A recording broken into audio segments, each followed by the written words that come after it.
How to fix side button or power button not working on iPhone. Let's start with removing case. Remove the mobile case and clean the edges of the side button thoroughly. This will remove the dust and minute particles obstructing the button. Now, check whether the button is working or not. If not, then try. Restart device. Swipe down from the top right corner to open the control center. Next, long press on the power button icon. Now, swipe the slider to the right side to power off the device. After that, try to turn on the device with the power button.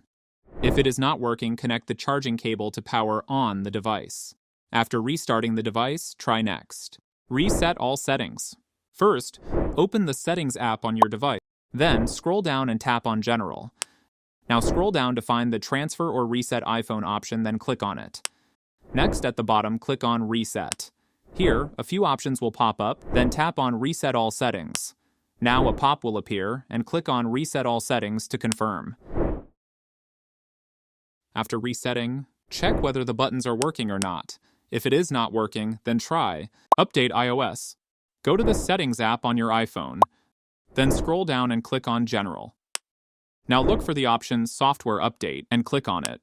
If any update is available, then update the software. Make sure you have installed the latest iOS version on your device. After updating the software, try whether the buttons are working or not.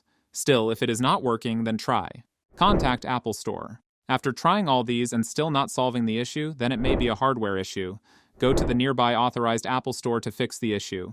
Alternate for power button, Assistive Touch. First, open the Settings app on your iPhone. Then, scroll down and tap on Accessibility. Scroll to the Physical and Motor section, then click on Touch.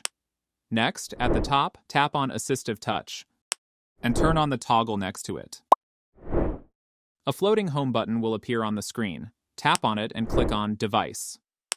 Here, select the lock screen icon to lock the screen without the power button. This button allows you to access other features, such as taking screenshots, rotating the screen, and opening the control and notification centers, etc. And that's it.